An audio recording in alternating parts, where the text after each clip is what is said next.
welcome. So I just want to say thank you to everybody who's here. We're not a very big group of people. There might be a few more that hopped in just now. Those of you who don't know, the South African Artificial Intelligence Association is a free association. There's no cost to join the membership.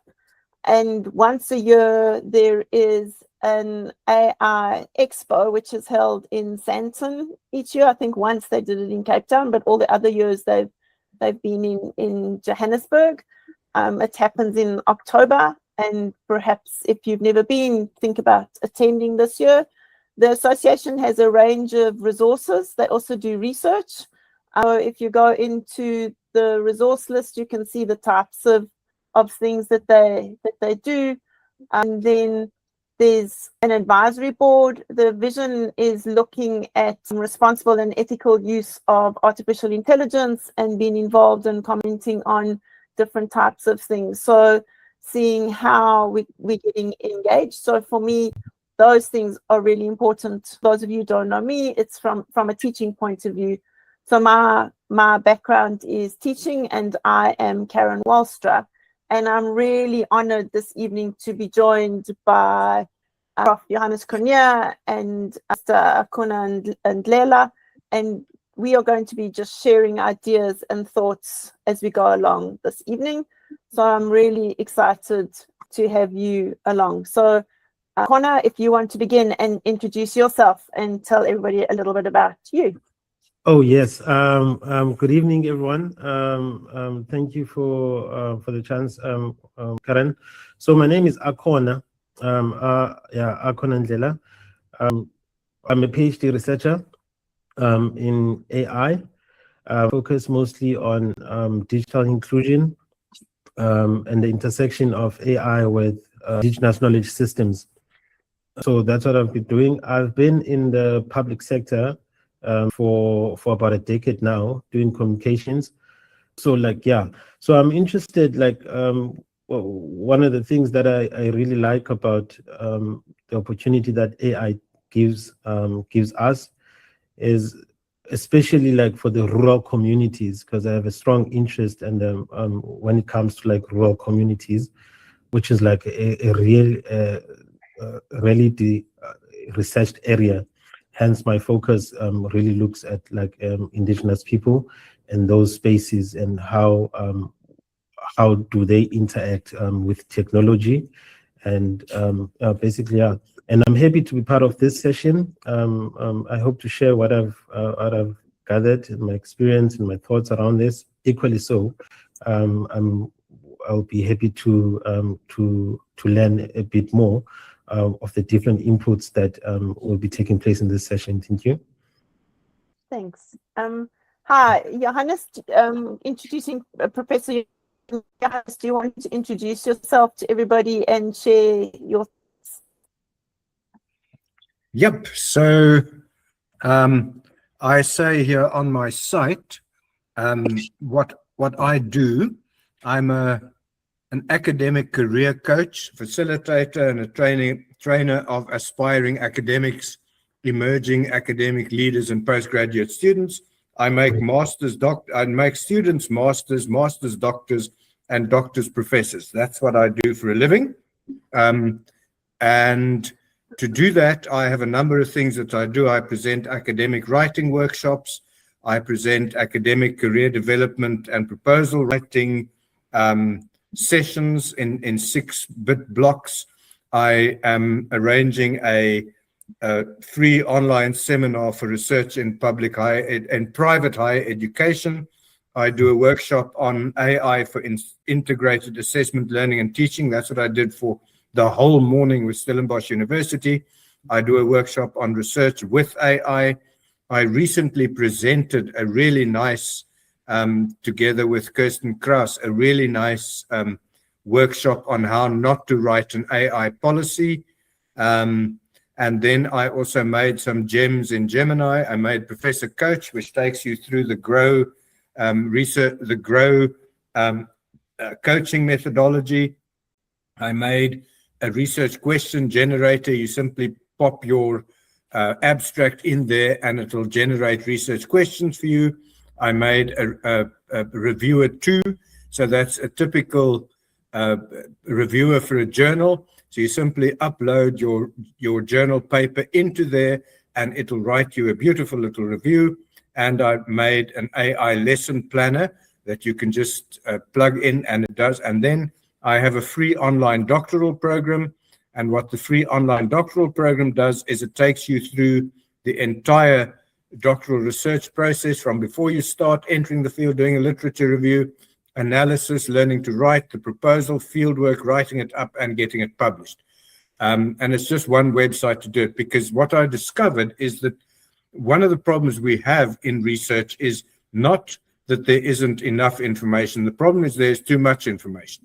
So people would buy a book about how to write your doctoral thesis, and that book would be longer than the doctoral thesis that the guy writes after all. And so I thought, why don't I make just one single web page that you can scroll through, and it tells you only what you need to know. And it tells it to you in really language that you can actually understand. So I'll give you an example.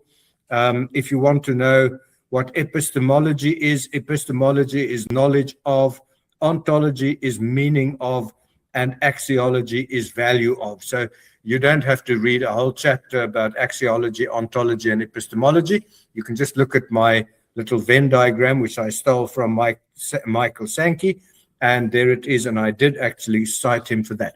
So that's a very long bit of who I am, but the important thing that I need to show you on my website is at the very bottom. And where is it now? There. That's the Creative Commons license, which says attribution by. So for those of you who don't know about Creative Commons and attributions, anything that one writes, you automatically have copyright for unless you give it away. And so I put this there to show that I'm giving away copyright. You can do with this whatever you like, as long as you say you found it from me. If you want to download it, change it. And I was really, really flattered last week when Japie Greef of Boston campus actually sent me a PowerPoint that he made of my free online doctoral program. He took the free online doctoral program, fed it into Gamma, I think, and told Gamma to convert the free online doctoral program into a PowerPoint. And it was beautiful. And it was just so touching to know that somebody liked my site so well that they thought they would convert it into a PowerPoint. So, and he did do the attribution by it, said by Professor Johannes Cronje. So yeah, that's a very long story.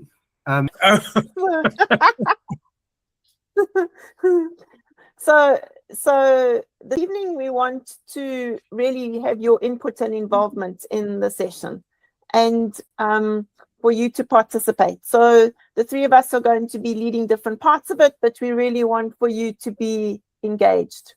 And so have your input and work. So the first thing we want you to do is we would love for you to choose the AI tool that you want to use, anyone, and we want you to create an image. And the image must be either a doctor and a nurse attending to a patient, or it's academics having a discussion. So really simple one. And then I'll put the links into the chat for a Padlet. And we would love for you to pop your pictures into the Padlet. So if you could please go in and go and have a look and see if you can make an image. Any tool. We don't mind. And we're going to give you a few minutes. If you want to unmute yourself and talk about what's happening while you're doing so, you're welcome to do that as well. But we would love for you to pop it in, and then here's the link to the Padlet. So when you've made your image, we'd love for you to add it to the Padlet. I'll give you a little bit of time. Ask a question. Yes, please do. All right, Karen. So do we create our own Padlet, or maybe there's a link for the Padlet? Oh no, the link for the Padlet's in the chat. So if you're not used to Google Meet, the chat is on the right-hand side. you'll see that there's a little box that looks like a speech bubble or a speech square. If you click on that, that's the chat at the bottom. All right, thanks. Cool. See a few of you hopping into the Padlet. I'm going to start sharing the screen.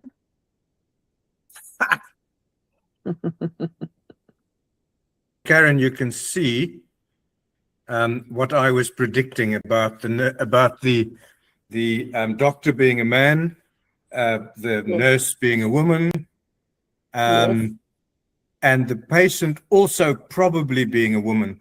And this time the patient isn't a woman, but the nurse, not only is she a woman, she's also Asian. Yes. In yours. Yes. And in Akhona's, they seem to be a little bit, oh, good Lord, this is interesting. Siakanisi, yours is very interesting. You've got, we can't actually, well, the one with the stethoscope is obviously the doctor, but we've got a girl doctor. That is good. And the patient is an old man about my age, which doesn't make me feel very good. This is a very nice one. So, Sia, can you say like what agent did you use on your one? Can you say? Oh yes.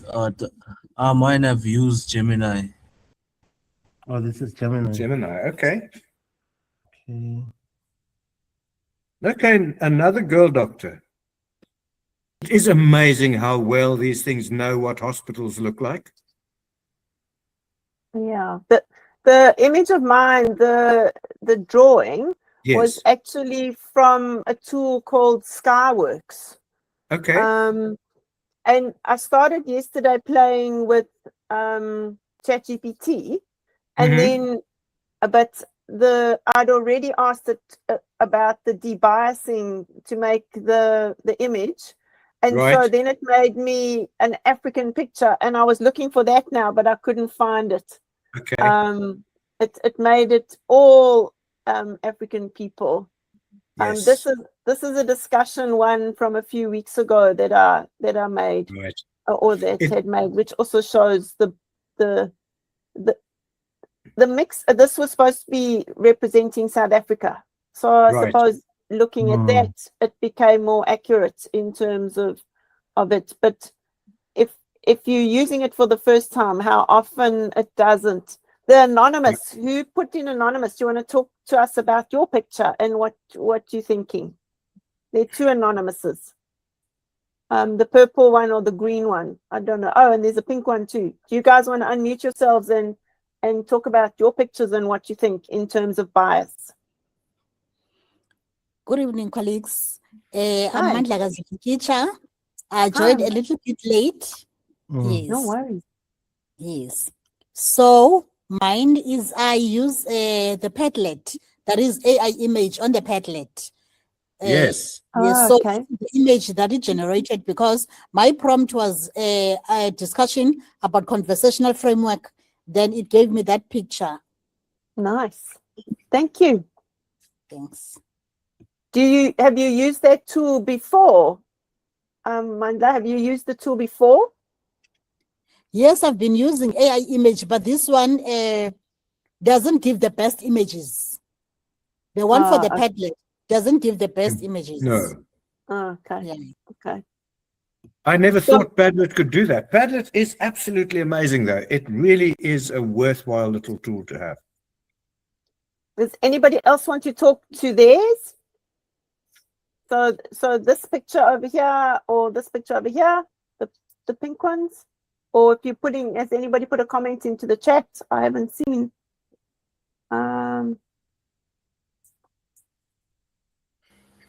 I commented on my one to say that I also used Gemini, and the results were the same. It's Busi here. I actually put a name on my one. I don't know why it's showing as anonymous. But yeah, I also used Gemini, and the results were similar to Silbani's. Okay, cool. So yeah. It looks like it's letting us train depending on what information you're asking for, and it's giving us the same results. Yeah. I must say, Vusi's guy and Sekanisi's guy, it's the same guy. Why does he go to 2 hospitals? I mean, this is a really. I'm amazed that he isn't dead yet. That's true. That's true. Looks very similar. Yeah. Yeah. No, a much more interesting for me is on with the academics one. Yeah. I like your the most recent one that you posted, Karen, where it seems as if like the African gentleman and the lady there, they're taking the lead. Yes. You know?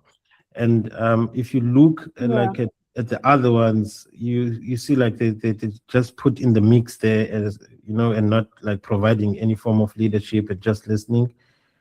And then also yourself, Prof. Can I add to what you said there, Akhona? I don't know. Yes. If you look at the bottom one that says anonymous and this one over here, the green one, yes. I think those people are all listening to the white man. He's like talking with his hands, and I think the focus is on him as being the leader, and the one above that as well. Your one, can you see everybody's focusing on? So I think it is biased. And then Johannes's one, there's the man talking, but the woman is challenging him. So that's interesting. But otherwise, I agree with what you're saying. Yeah. You know what I really like about the one. What is it? Is it the one? I can't. Thanks, Kate.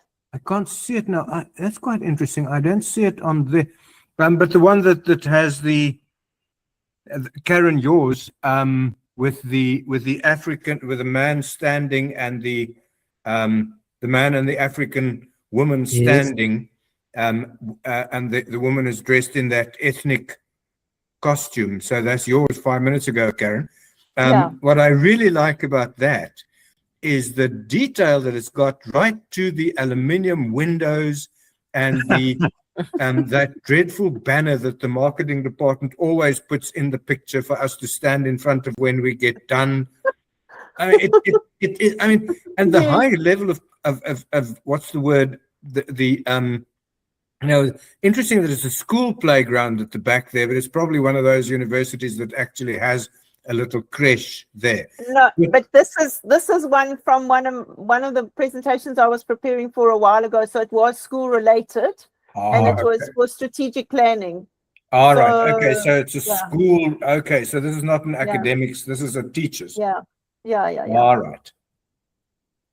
But it is. I mean. This is just fascinating. This could have been a photograph of actual people. It is just, and was this Nano Banana? No. Oh, yes, it was Gemini. So yes, I'm assuming it was Nano. It was just, I didn't click on Nano. I just asked it to generate. Yeah. And then look at Kate's one with what you were talking about, Akhona. It does the same. You were talking business, but look, the hospital is similar. Exactly. So what I've also picked up is that, well, the nurse is always a lady. Yeah. I see it's all I want to say like of Asian or South American descent. Yes. In a way, in most of these, except for the so even with the one that you posted earlier on, Karen, you can see this the nurses of Asian descent. Correct. And well, Sikanyisile, your one came out quite it came out quite good because it does represent women as being the doctor and also the nurse, and it's got no racial dynamic to it, you know. It's just like plain, which could represent some form of, you know, absence of also, Kanyisile said you use Gemini. Yes. I've used Gemini on my one. Okay. Interesting enough for myself is that on chat, because I use chat to assist with some of my research, chat produced like a very conscious, you know, like a conscious picture for me of the of the prompt. It was quite conscious and detailed, and I thought like, hey, something is fishy here. But I suppose like it knows the user,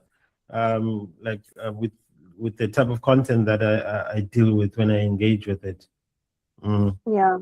And how different it was with Copilot, because I hardly ever use Copilot. I think this just gave me like a perfect opportunity to just like look at these biases that exist. Yeah, that's why I didn't use Gemini for these ones, because I thought it knows me. So it's going to give an unbiased one. So that's why I ended up finding that Skyworks and other ones to see, like you said, exploring within those different ones. So yes. Sorry, Corinne. Megan here. That green one showing up as anonymous is my one. Also done in chat. And I'm not sure, I did add my name to it, but it's not showing up on the tag. But yeah, I'm also noticing the stereotypes in most of them that are popping up. And it's taking me straight back to a conversation we had a couple of months ago at your Montague Gardens event here in Cape Town. So yeah, that's popping straight into my head. Yeah, it's amazing, Megan, that yours is clearly in a library, because you've got those little white labels at the back there. I mean, I'm just absolutely fascinated in sociology, philosophy. I'm just absolutely fascinated at how this thing is learning. I heard the other day that Google is actually apparently very naughty. They look at all our photographs in our albums and so on. So yeah, that and more. I was going to say big brother and big sister at work. That's what it said this morning. It said, don't worry, it's not just looking at your pictures, but it's I don't mind. It's for all you give up is a little bit of your privacy, and you get this sort of stuff. And I even love the fact that sociology and philosophy there at the bottom, there's a bit of distortion in the lens, so the camera. The camera distorts to the bottom there. That you should really refocus a little. The photographer needs to be addressed. One f-stop smaller.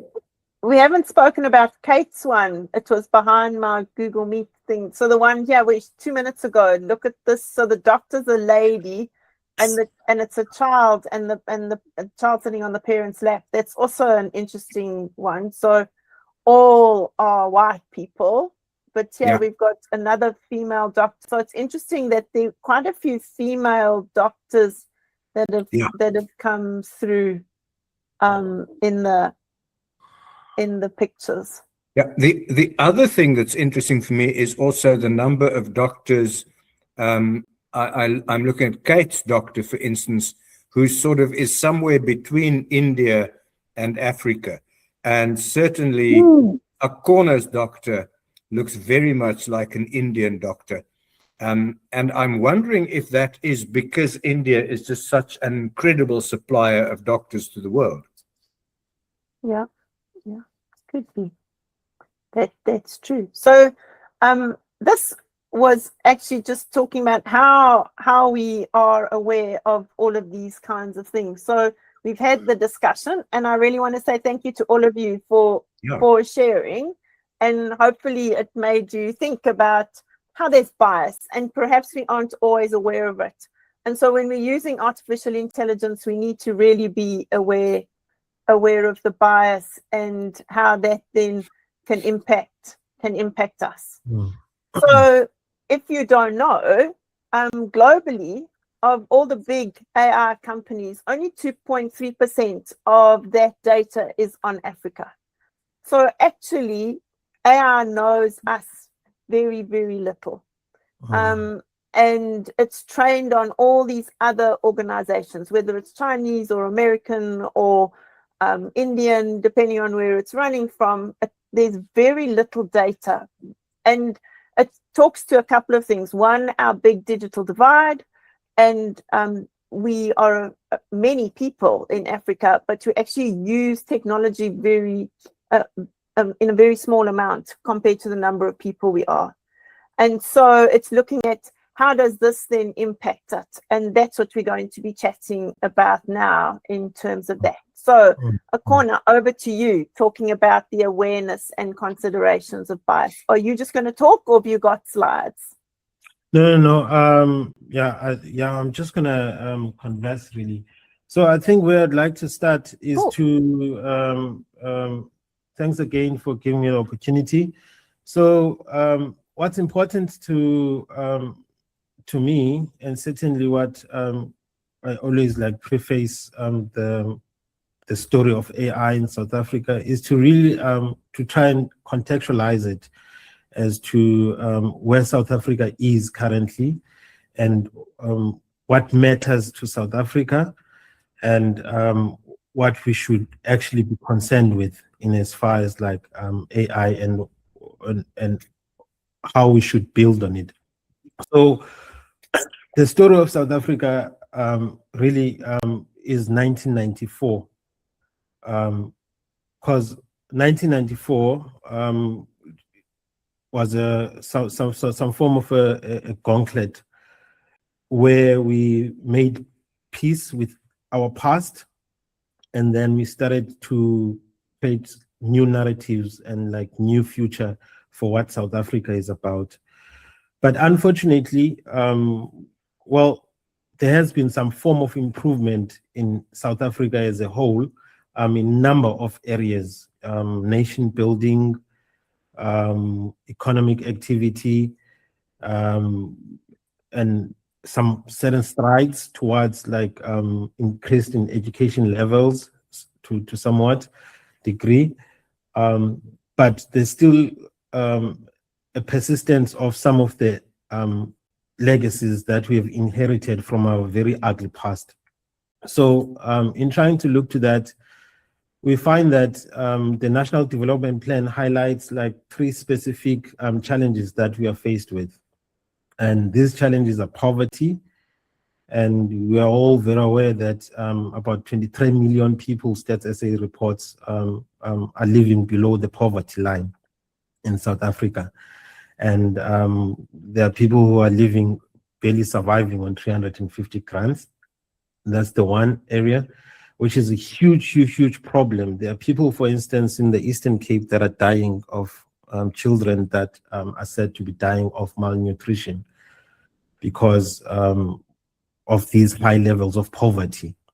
And then the second area that we must really be concerned about as a context to this discussion is the high unemployment rate that South Africa is faced with.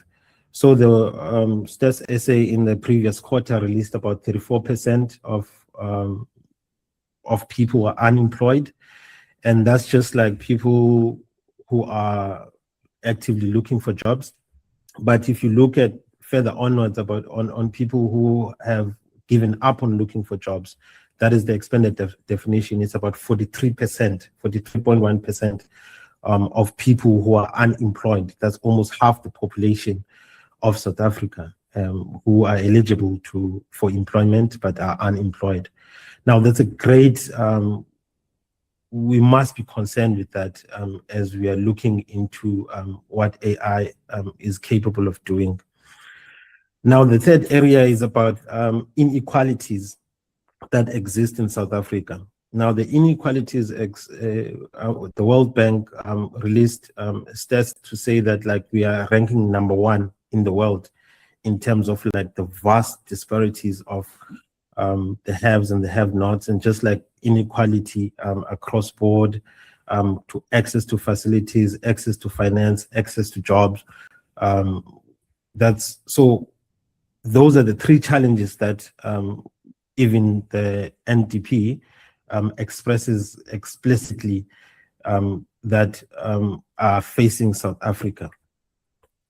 And then on the side of these inequalities, we want to put in the digital divide that exists in South Africa. So I've just taken a for instance, if you're looking at racial disparities when it comes to fiber access to internet, about 39% of Black households or African households have fiber installed in their homes, as opposed to 86% of white and Asian and Indian descent people. Now, if you just look at that, that's a huge margin of this digital divide that exists between the racial groups that exist in South Africa. For spatial disparities as well, you know that South Africa is very, urban centered in rural spaces. CloudShare said that it's about 10% of people who have access in the rural communities who have access to internet. And further to this, as opposed versus if you look at like the 60% in areas, about 66% of those have access to internet, and that is fiber internet. Cost of data, we're all aware of it. It's quite a pressing concern that further exacerbates this issue of digital divide that we are faced with. So really, this is the context at which, as we engage in this debate about AI adoption, AI use, and its biases, I think if we take these stats and we take these concerns that are expressed by the NDP, when we respond to the issue of AI adoption, we must know that AI is just a technology tool that could either assist us in remedying these challenges that we are faced with. However, we should also be equally concerned if AI is going to exacerbate these challenges.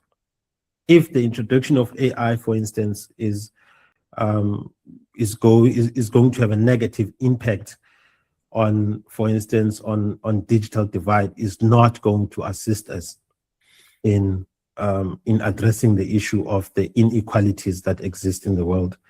We must really be concerned, and we must do all that exists to make sure that AI does not continue making or worsening these situations, the situation that the country finds itself in. So this is the context at which, like, I always try to view what AI is, because sometimes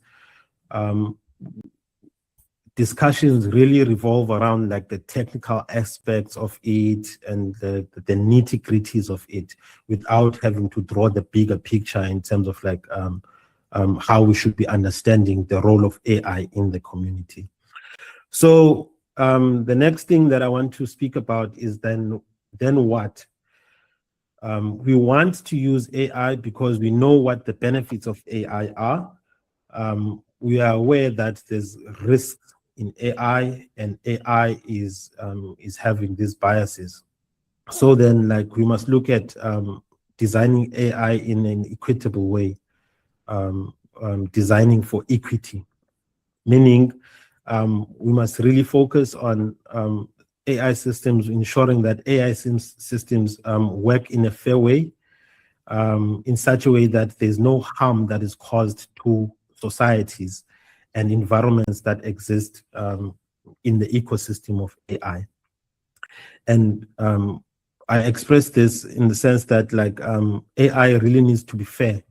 And that is to say, like, the outputs of AI systems needs to be just to society, and the outcomes of AI systems, they also need to be just to the environment that we exist in. So the second thing that we need to be concerned about if we are thinking of designing AI systems that are equitable is that we need to be concerned about inclusion. Now, this is a principle that is concerned with making sure that demographical and cultural and all linguistic inclusions are embedded in AI systems. This is then like a very important area to ensure that the biases that we discussed about earlier on, about in the exercise that we did earlier on, is that the AI systems themselves understand these demographical and cultural and linguistic nuances. The next big thing that is concerned about, like when we addressing AI for equity, is representation. So in representation, the data sets themselves, which is the AI data sets that AI is trained on, must embody all contexts of all communities that exist, not only certain individual or certain groupings or outdated data. All the data needs to embody the different contexts of every community that exists.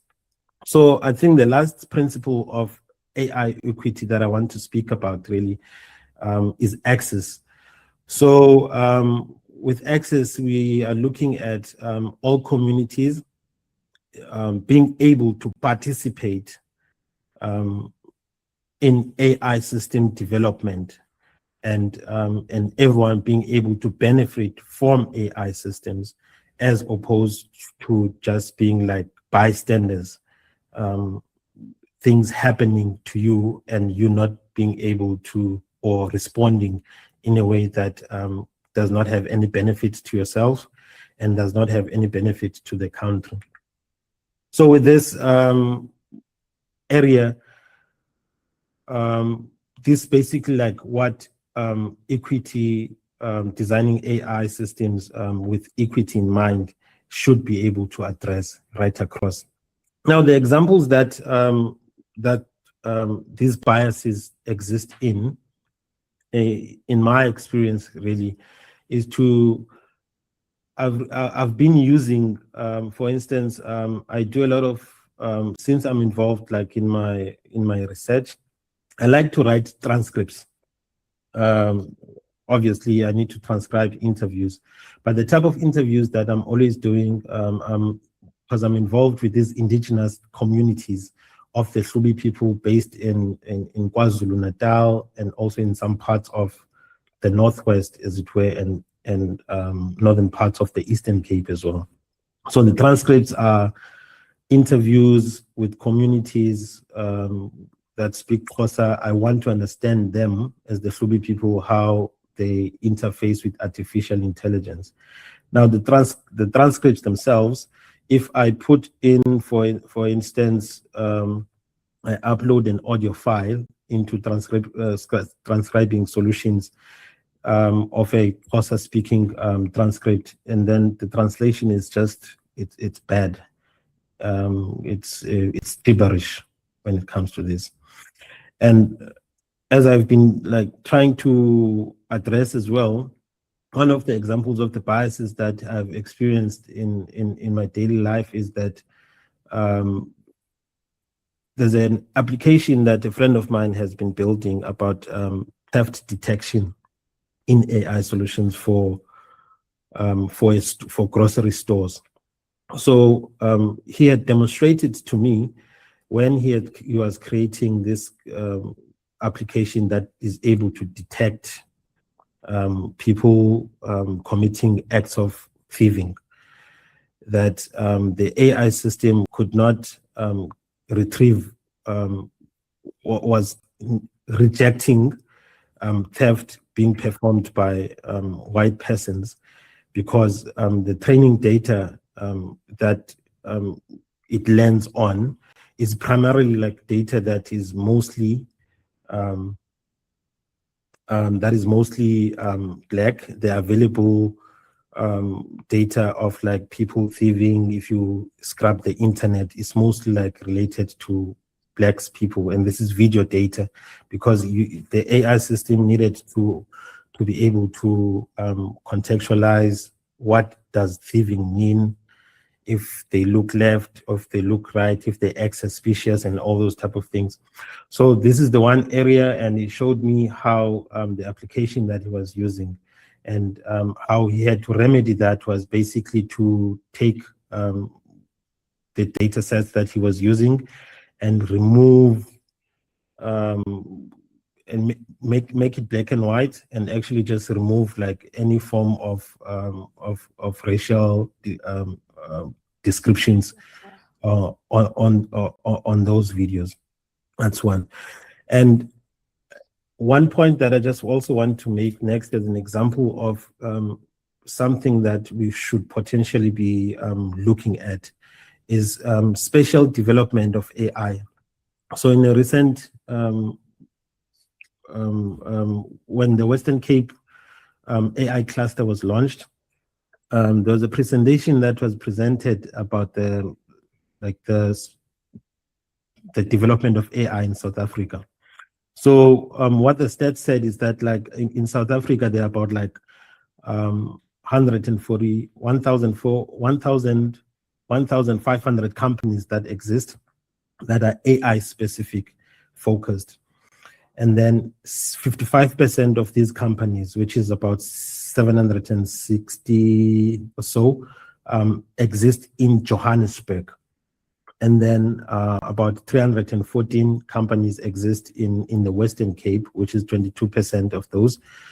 But what was shocking to me, well, not so much shocking, but was that out of the 22%, which is 314 companies that exist in the Western Cape, 82% of those companies were mainly situated in like affluent areas, like your Cape Town CBD and your Stellenbosch areas. That was quite something that stood out for me during that time, because, you know, if you're looking at what the Bantu stands, for instance, did back then in the apartheid, as I said earlier on, these are the legacies that we have inherited. So if artificial intelligence is going to be developed in such a way that it perpetuates these, spatial developments, types that reproduces the old mentality. Because now if you're looking, Eastern Cape area is quite dead. There's not much activity happening there. Here in the Western Cape, as I'm saying to you, is that there's hardly any communities that, if you're looking at the black areas, like in Khayelitsha and in some of these other areas, there isn't much AI activity that has been picked up by the stats that were presented to us. So that's also like an area that would be problematic, because it perpetuates the old way of thinking of how development should be happening in SA. The danger of this, though, is that because the AI systems themselves, they get developed in this way, they inherently become part of the system that basically reproduces the same thing. So that's just the context that I just wanted to speak about, and some of these examples of biases that I have picked up and I thought that were worth mentioning. Now there's a new one, the last input that I want to make on this point. Cloudflare, there's a statistics that says 60% of 57% of all content of all web content, web traffic, is now being generated by machines. People are no longer participating in content generation for the internet. And I think this is also like a great risk, a great area that machines are taking over narratives in in the digital space, and people are no longer involved in this space. The risk in this is that these machines, as now these bots, they are creating these narratives on the AI systems or on the net and keep reproducing them, is that they produce these narratives based on old data, biased data that exists on the internet. For instance, if you're looking at Twitter users, for example, majority of Twitter users, Black people, you don't find as many Venda or Tonga people as you'd find Zulu-speaking people on Twitter. Then therefore, their ideas and representations are not on that platform. However, the AI and the bots gets to utilize this data and build narratives around that, leaving out a certain section of people who are not active in the platforms and in the digital spaces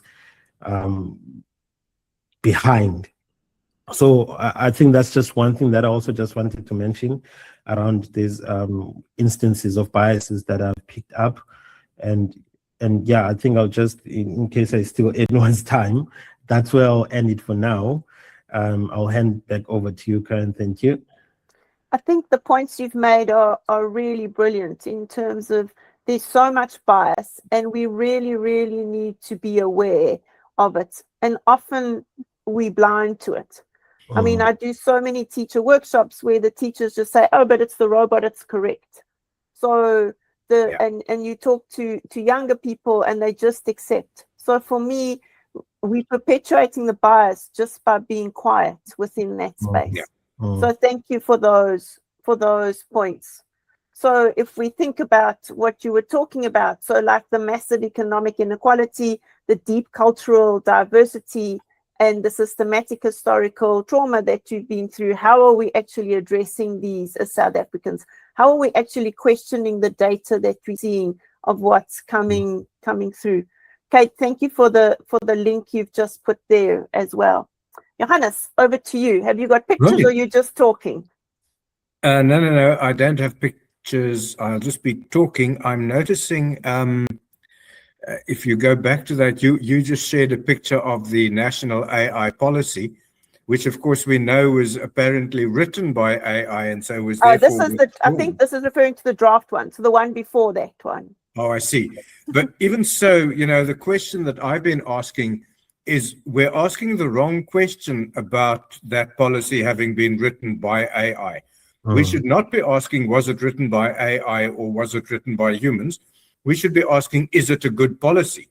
Because I've been sitting in so many policy development meetings where it is written by a committee, but it's effectively written by the loudest mouth in the room.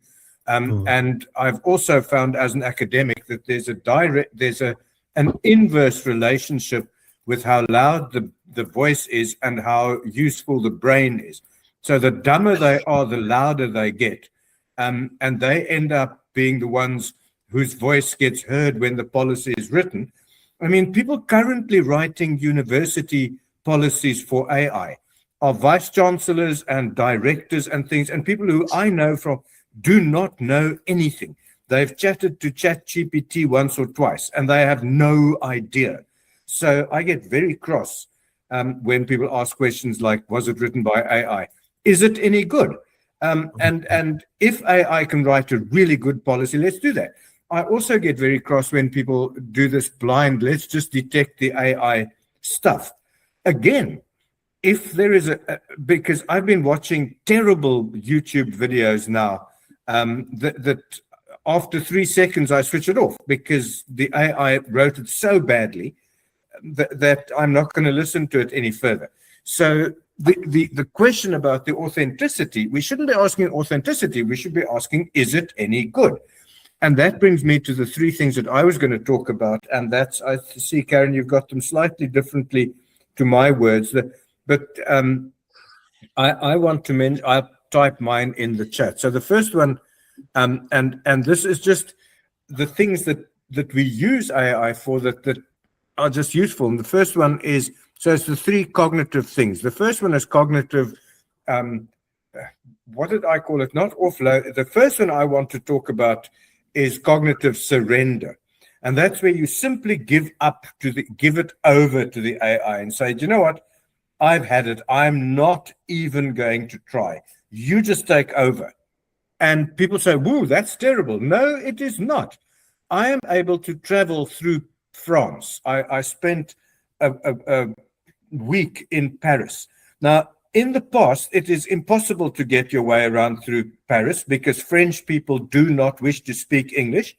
And if you speak English to them, they become particularly unpleasant and nasty. Now, you simply ask Google Maps, how do I get there? And Google Maps says, walk 7 meters, there's a railway a bus stop. Take bus number 27, get onto bus number 27. Then it has this timeline and you can see where you're going. And then it says, get off the bus here, turn left. Then I turn left and then I realize that left is the other side. And then I can turn around and I can walk on the other side. So without using my brain at all and without having to be insulted by some ridiculous Frenchman, I can actually get my way around Paris. Now that is 100% offloading, or not offloading, cognitive surrender. I'm learning nothing about how to move, about navigating Paris. But what does it allow me to do? It allows me to see Paris instead of trying to organize the map in the correct direction. I remember when Waze first came out, people said, oh, but now children are not going to know how to read maps. No, I could never read a map. Now suddenly, I didn't learn reading maps by not being able to read maps. I just didn't go anywhere. So that's why there's nothing wrong with cognitive surrender in the right way. And in that way, the opposite happens also.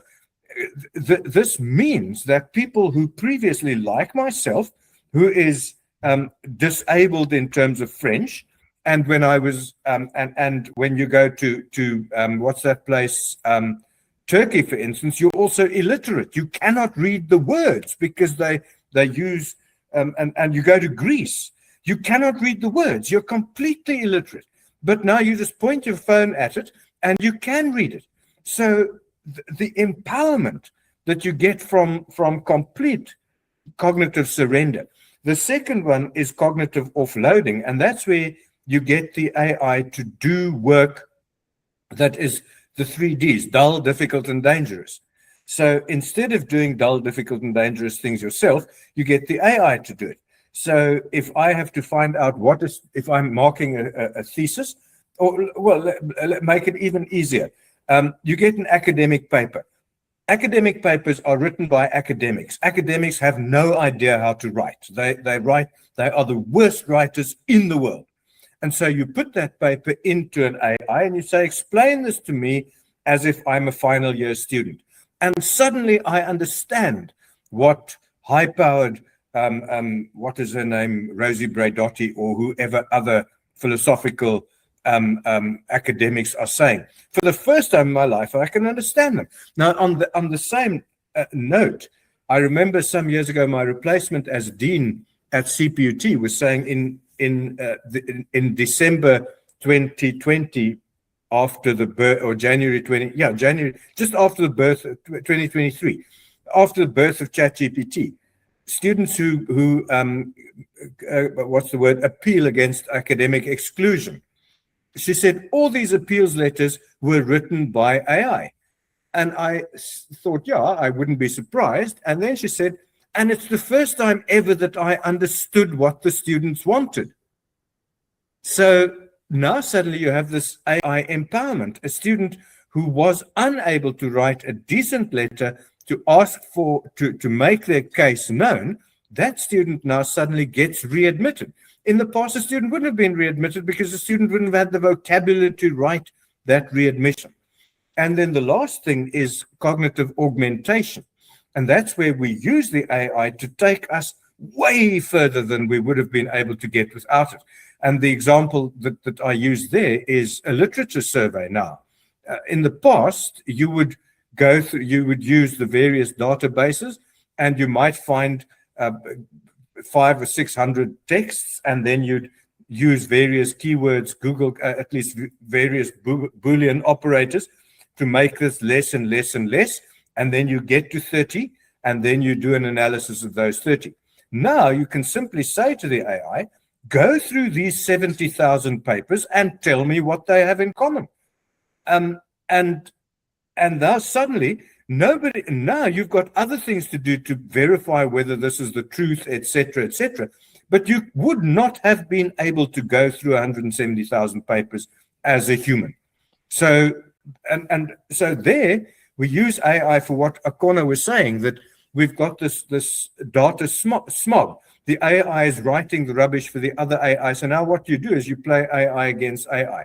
You let the one AI write the rubbish and the other AI filter the rubbish until there's something for you. So those were just the three things that I wanted to look at on the other side of the digital divide. And I put up there, as far as the digital divide is concerned, there's a real problem that even people who use AI are not trained to use it properly.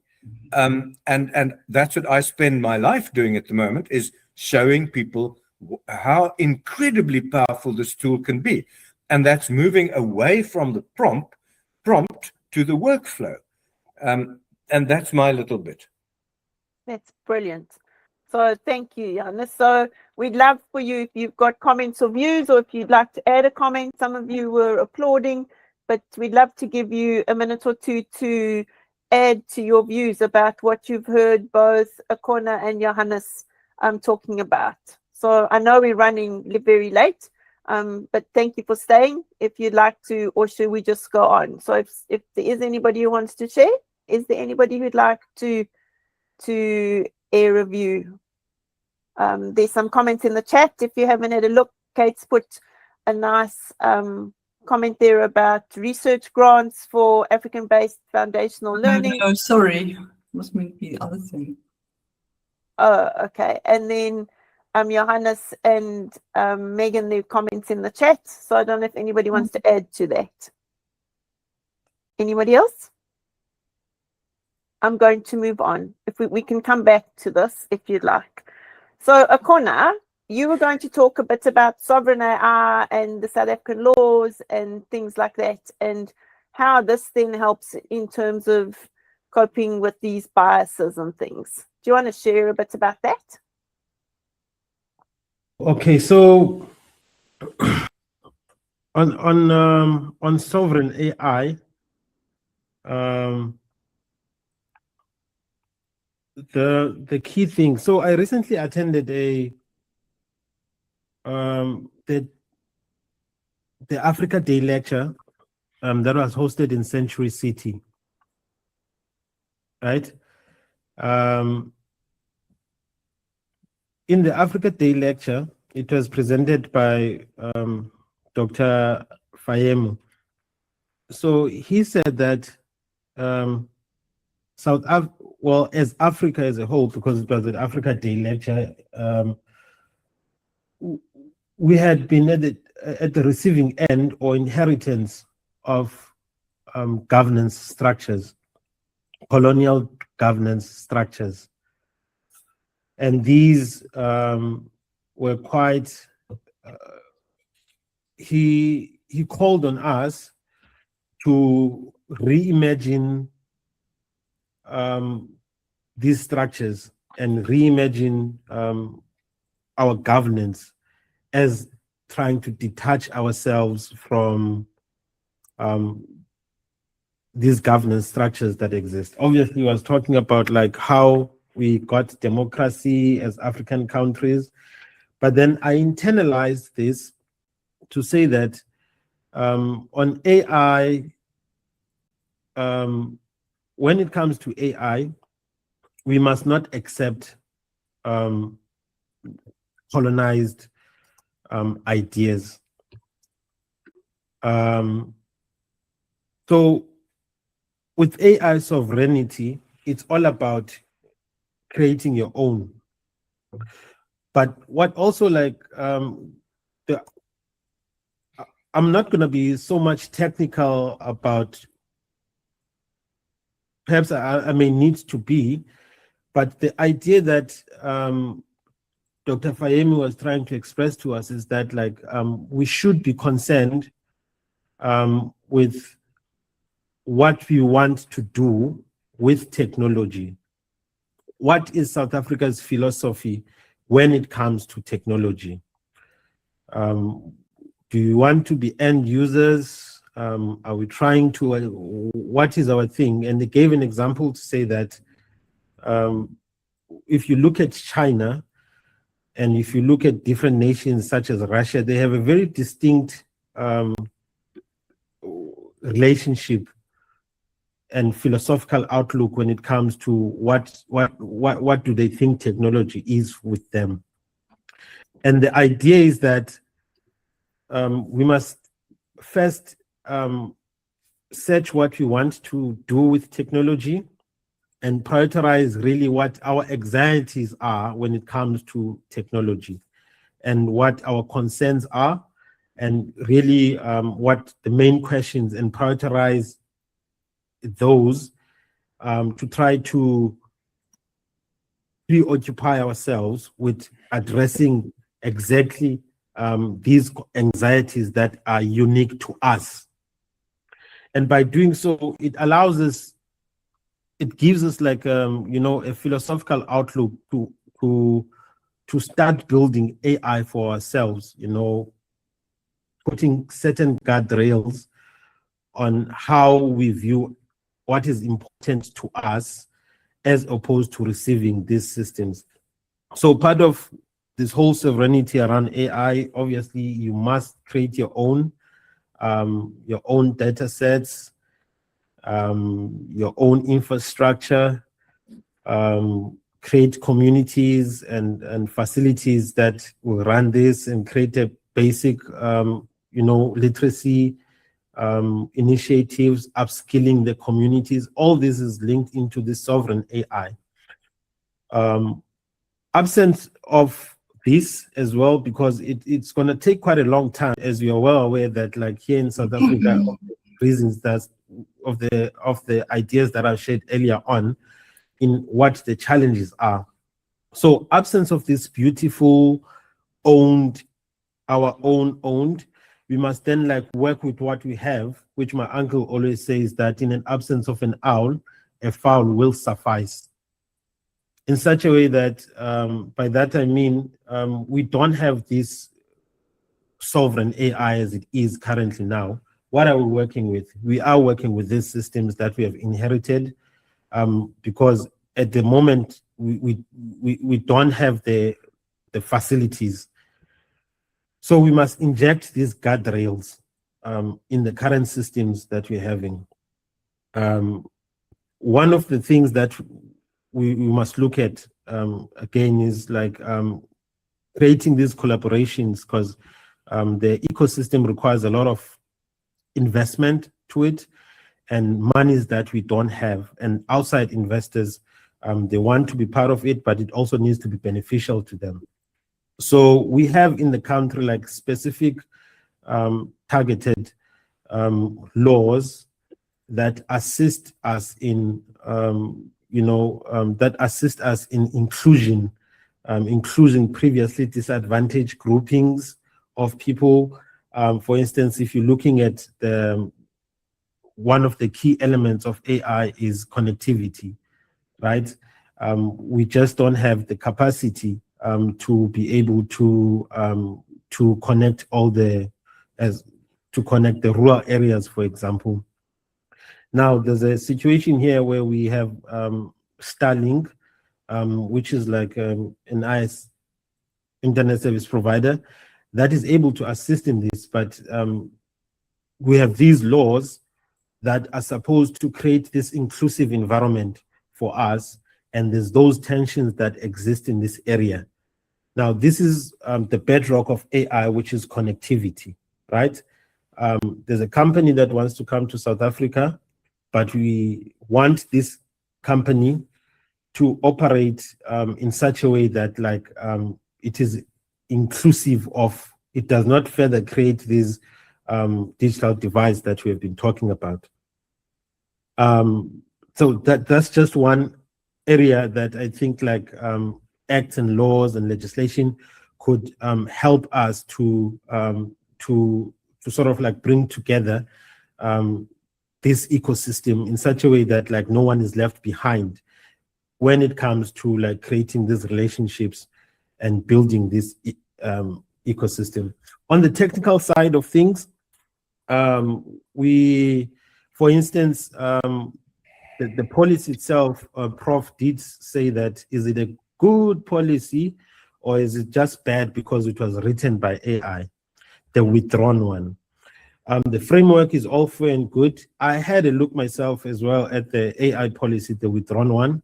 It's got really, it's got like some really good things to it that point to the direction that we should be going to. It sets out the context as well. I mean, like it introduces things such as like having like an ethics board, for example, to sort of guard against as rails to educate on ethical issues that may arise. It also introduces some powers to the ICASA for further regulation and on licensing of for and also creating an oversight on AI developers per se. What I also liked as well is that like the policy itself had like it does suggest that there should be some form of like an ombudsman that was going to you know, adjudicate on matters where AI has created a bias and there was people that suffered based on that. So there's a multiplicity of legislation that exists in the country that create these guardrails in such a way that the impact of AI is managed and is avoided, and these must be actually be embedded inside the AI systems themselves. There's and also on the side of the data governance as well, Protection of Information Act, the POPI Act, provides a good foundation for AI companies to seek consent, for example, if they are going to use you know, data from communities, you know, they must seek consent. You also have other policies that enable, that protect people who are not who are not learned in a way. For example, if you're looking at a Copyright Act, one of the people that I spoke with in my research is indigenous practitioners who have complained to say that there are certain herbs that have been taken by certain companies in South Africa, and they have been re-engineered using AI in the biospace to produce like a different patent of the product, and then it's then being resold back into South Africa. And this is, for example, if you look at the cannabis strain in the cannabis industry called Durban poison. Now that strain is a strain that is Dangerous. Yeah, that is grown in South Africa, but it had then been re-engineered overseas. So the cannabis industry is very aware, and they want stronger laws such that, like, if information is taken from South Africa, copyright laws must apply, and AI companies need to subscribe to these copyright laws. Another one is around the issue of it's also in line with copyright, where indigenous knowledge that no one really has ownership of, but it's owned by the general public, like it's owned by the community. things such as songs, rhythms. Those now are currently being utilized by AI systems without any specific consent.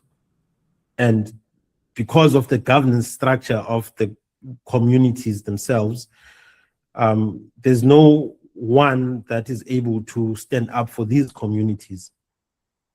And then these intellectual property gets to be reused by AI machines to generate songs that get to benefit other people other than the communities themselves.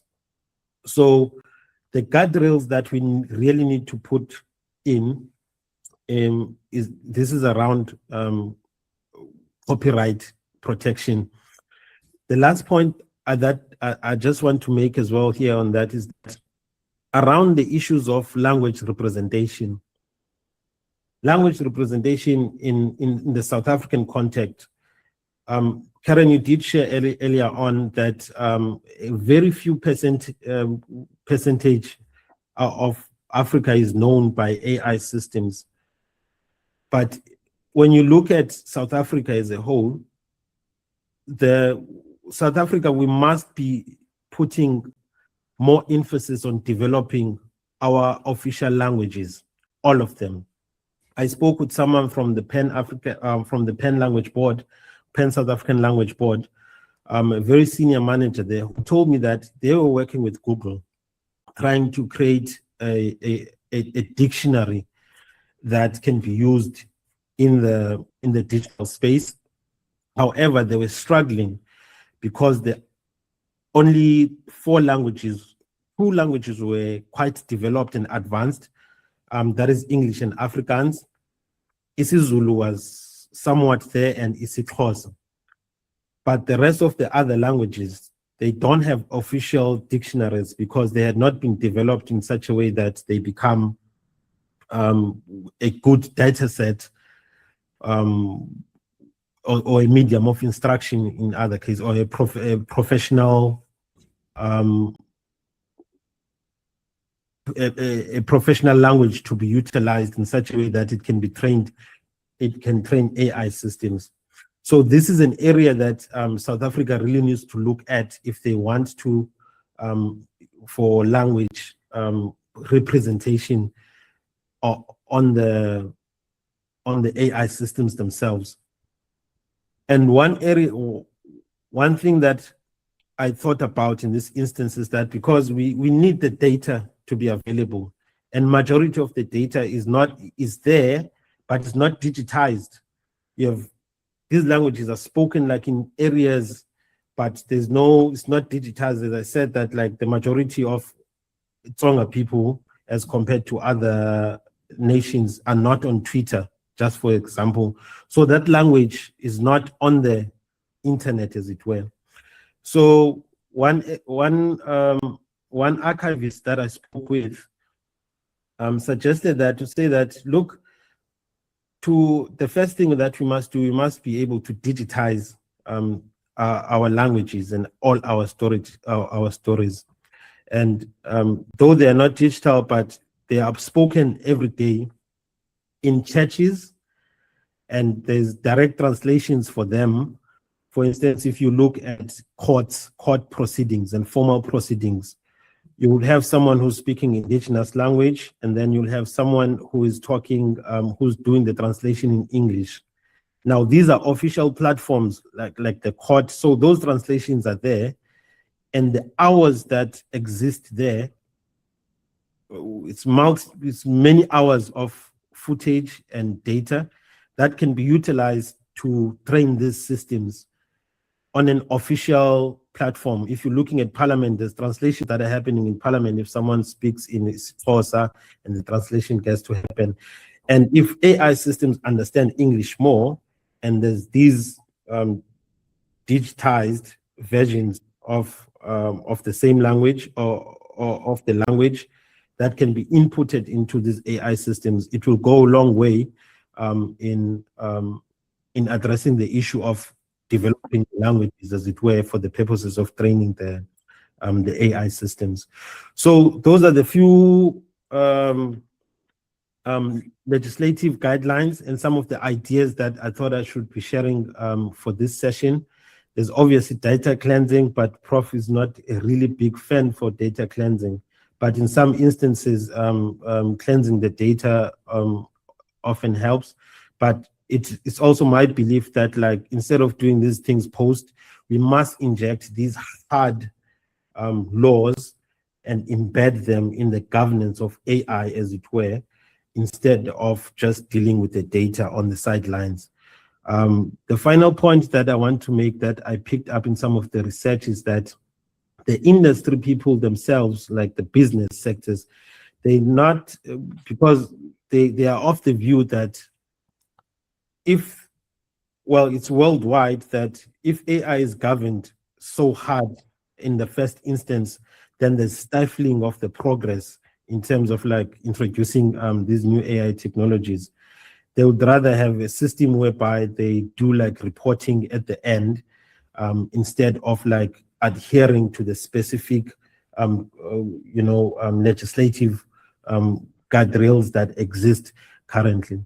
So I think that could be a bit of a challenge. There needs to be a conversation around that.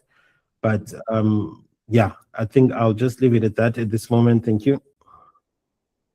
Thanks, Akhona. Those were all really, really good points. I was just looking at some of the comments, and I sat and Googled while I was looking at those about language, because I remember years ago, Google was running a project around language, and language for me is a really important one because it's context, and the AI needs context, and language is a good space to begin because if we think about it further. So if I just share this tab quickly with what some of you were saying. So there are a couple of projects that you could probably look at inside of a Google search. There's this Willaroo, where you can take a photo and learn. So I know they ran a project where they were getting small communities which had very small languages, and I'm not sure if they ended up speaking to the San people here, but they were looking for communities where they could build languages. But there's also this Masakane project, which is an African language AI hub where local researchers are developing open source linguistic tools. And I suppose it's being aware of these kinds of things too, and saying, so how do we actually make people aware of these technologies and how do we use them?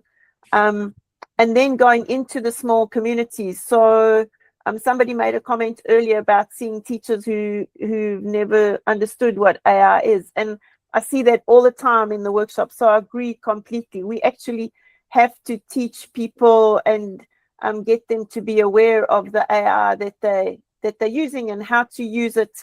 And in terms of how you actually describe the AI, if you are just using large language models, give it information, tell it about your context, tell it about the information, just to try and help get a better, more rounded approach. But for me, the ethical AI is not just a checklist.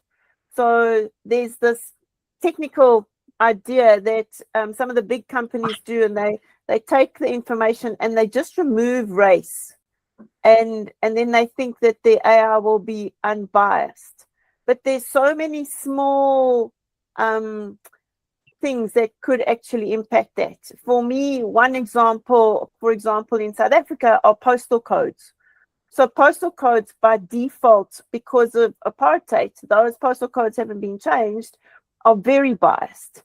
And so if the AI is then looking at addresses, that then becomes biased in terms of assuming who lives there, what kind of people live there, and it's looking at historical data. And so it goes back to what Akhona was saying, that we need to be aware of those kinds of things when we're looking at that. But there are a whole lot of things we can look at. So Section 9 of the Constitution mandates that there must be substantive equality and active transformation. And so how are we making people aware of just looking at the AI and looking for the subtle biases that are there? I think that we shouldn't be removing ourselves from the discussion when we're using AI, but we need to put ourselves into it to say, hey, is this actually factual? How are we checking that what it's saying is accurate if we are using the tools? And then how the Promotion of Administrative Justice Act demands for fair, transparent, and adjustable administrative decisions. So again, we could be going back to Gov and saying, hey, how are we building these kinds of things in? And again, if I ask all of you, if we did a poll, how many of you have read the terms and conditions of the AI tools that you use? Have you actually read what they're saying? Have you just ticked the box and you're just happy to let it go? So how are we being unfair to ourselves? And then we've got laws around employment equity. And those in place should also help us in terms of making the AI, fairer. And then we've got the Consumer Protection Act, which also mandates protection of citizens from discriminatory automated commercial services or lending tools. So again, it's saying, how are we using the laws that are already there, the ones Akhona spoke about, and there are actually so many of them, but how are we making AI companies accountable? How many of you have actually written to an AI company or commented to say, hey, what we think you've put out there isn't actually fair, or how is it being used appropriately? Are we actually even questioning that? And then there's this bias between the Western perception and what the data has been trained on. And here, so looking at talking about color blindness and neutral fairness. So taking away that and thinking, okay, that's fine. We're actually, no, that's not fine. We all are individuals. And so it should be looking at actively redressing and looking at historical transformation and not just saying we all just people, but how are we all uniquely people and special within our own areas? Akhona spoke about that particularly. So in smaller groups, for example, like he spoke about the vendor or the Shauna, how do we showcase those and not just the big groups of people? So for me, it's how do we actually really address those kinds of things? Or looking at the demographics indicating the removing race. I spoke about that just now. And then the data approach. So assuming the data represents the baseline or neutrality and saying, no, we need to make it local. It needs to understand our context. For me, that's really important in terms of how does it understand us as South Africans and how different we all are in terms of the country, even though we're all South Africans, and recognizing the differences of each group of people and the skills that they have and the knowledge that they have, and how do we represent all of that really fairly?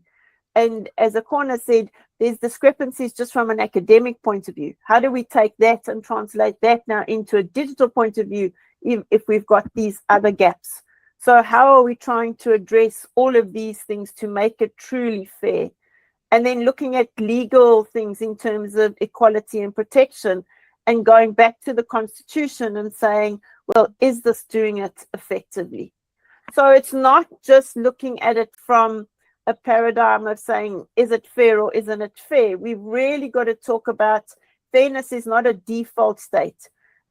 Programmers or as active users, we need to make sure it's ethical in terms of the decisions so that it really looks at a transformation of the goals and not just adding another layer that we're using that isn't really assisting us.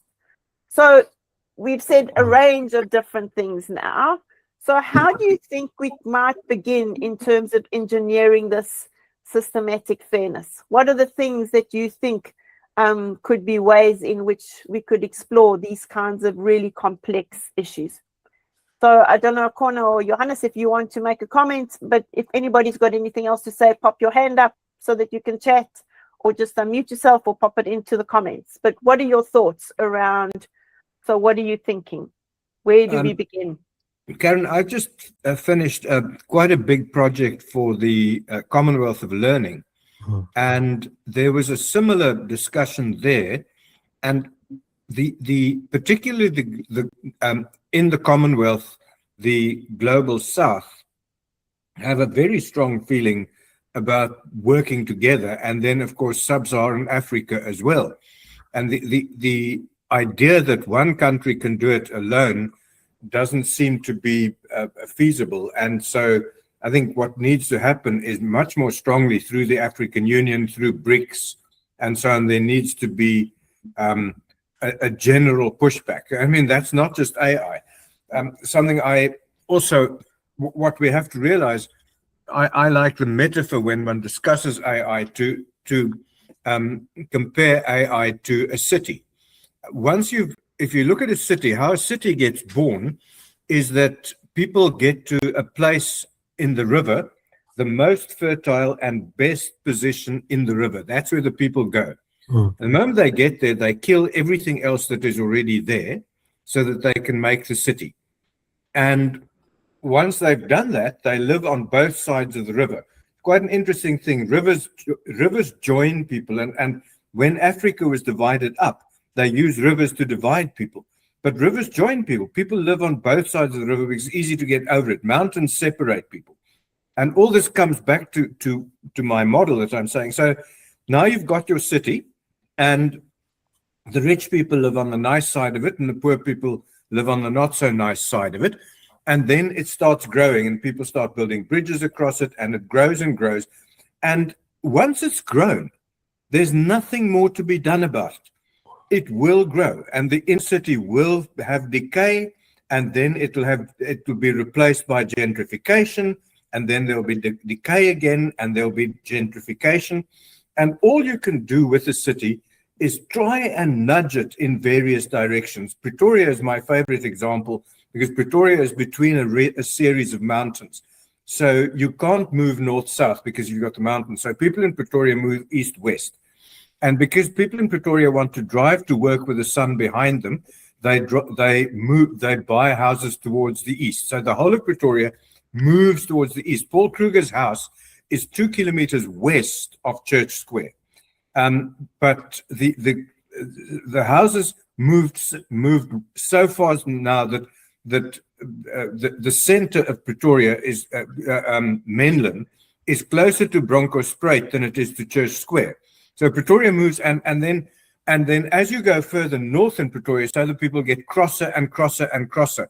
You get the laid back people in Centurion, and you get the really far right, rough people in the far north. But that's just how Pretoria works. You can't change that. It's going to work that way. And so if you buy a house, you know that you've got to buy as far east as possible. What we also know in Pretoria is that the further west you go, that's where the people get poorer and poorer. The men get skinnier and the women get fatter. If you go towards the east, that's where the businessmen are. So the men get fatter and the women go to the active virgin and the women get thinner. I'm telling you this whole story because that's how AI works. The genie is out of the bottle. We cannot actually do much more than nudge it in various directions. And what we have to understand is what its patterns are so that we know where we must build our house. And so we know where the gentrification is going to happen, and we know where the urban decay is going to happen, because that's how systems work. That's a really nice analogy. Does anybody else have anything to add? Akhona, do you want to add any more? Well, I was hoping to get some participation and some few ideas for the rest of the colleagues that are on the group. But one thing that I think I'll end off with from my end is that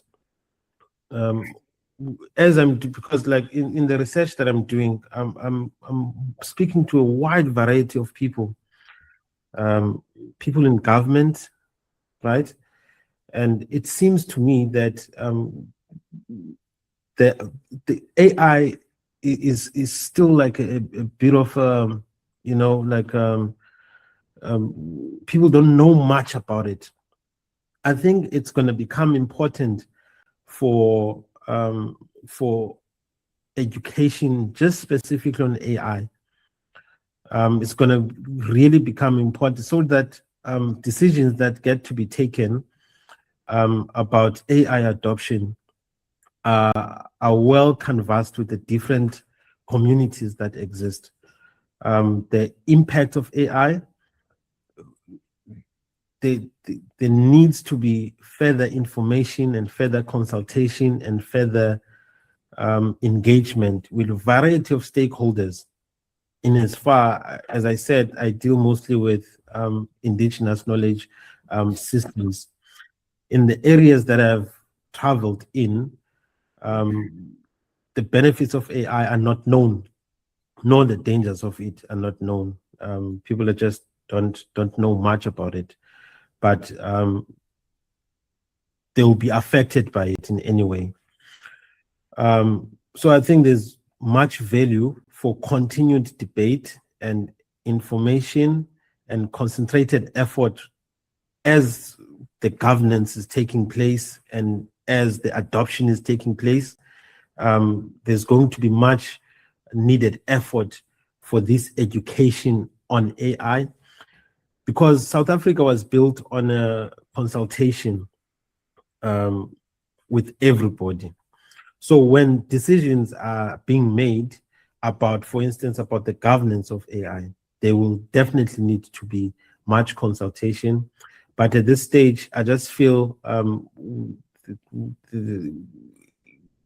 there isn't much information sharing that is happening across board to different stakeholders, but in certain areas. And I think that is born out of the stats that exist, that the South African AI Association has produced, that there's certain areas. For instance, my research deals with mainly preservation of indigenous knowledge through AI systems. So I looked at people who are involved in the act of preservation. These are museums, national museums. There's no thinking around what AI could be done. And then if I travel in the Eastern Cape, nothing is like, there's no thinking around what idea is.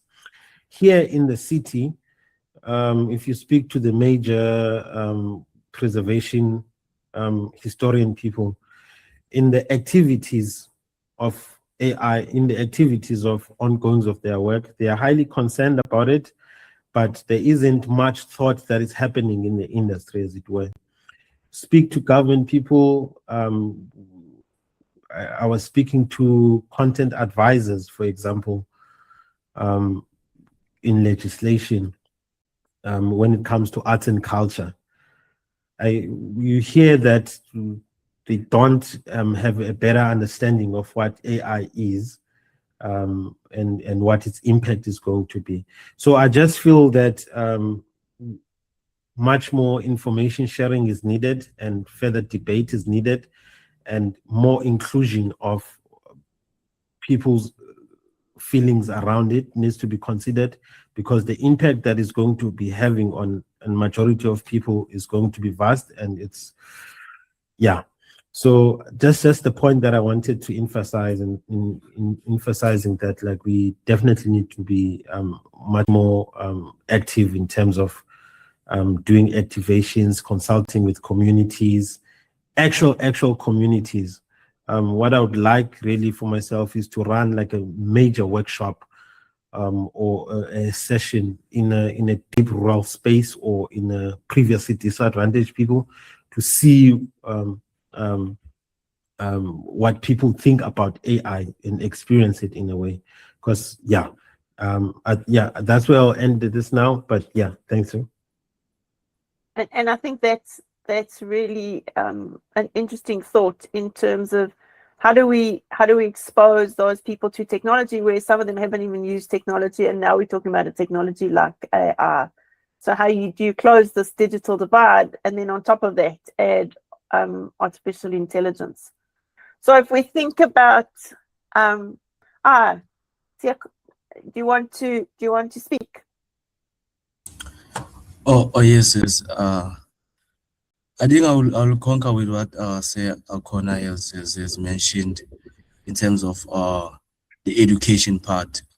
I think I represent a youth where we were born through social media, and we've seen how social media has brought change, not only in our lives but in society. I think it is the same thing that's going to happen with artificial intelligence, yeah, and it's gonna be vast, and it's gonna exacerbate the inequalities that we see in our society.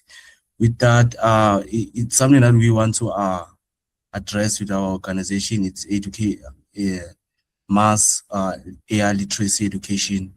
We wanna partner with different stakeholders that are going to make sure that the townships or the rural areas, the marginalized areas, get to know and get to access these conversations and take part in such conversations. Mostly in what I've observed is such conversation happened in closed doors, you know, and there's no much representation of youth. There's no invitation for people who are gonna be mostly affected by this, more especially when you look into Africa. Africa is it's the youngest youth. I think it's the youngest youth throughout the world, and mostly of these AI tools are gonna impact them. However, what we advocate for is more investments into AI education platforms and AI education literacy to address this issue, and it needs collaboration, more especially through academics, your government, and policymakers who can make sure that education reaches the most marginalized areas. Thank you for that comment, and I do agree with you. I just want to say something about making government aware. If you go to the presidency's website, there's a little box that says comment to the president. And my question is to all of you, if you've ever been upset, have you actually put a comment in there? I've put a few, and most of the time I've got a response. So using that and getting an awareness and addressing it to the president and whichever ministers, give it a bash and see what kind of reaction you get. So if we then look at what you've been talking about, perhaps it's looking at, first of all, data diversification. So how are we looking at the sampling, and is it actually addressing the underrepresented groups we keep talking about, whether it's language or rural communities? How are we then balancing this before the training even begins, which is what Akhona was talking about just now? And then looking at the fairness constraints in terms of it. So are we actually making sure that the way the model is being built, that it's actually fair to all users within the group? And then looking at the output and looking at it, are we shifting the decision trends from marginalized group to ensure that it's equitable for everyone? And then largely looking at, are we actually taking part in this discussion?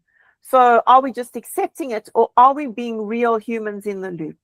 And how are we actually auditing the inputs and the outputs that we're getting from artificial intelligence and reacting to that we're not just accepting it and we're realizing that it is a tool.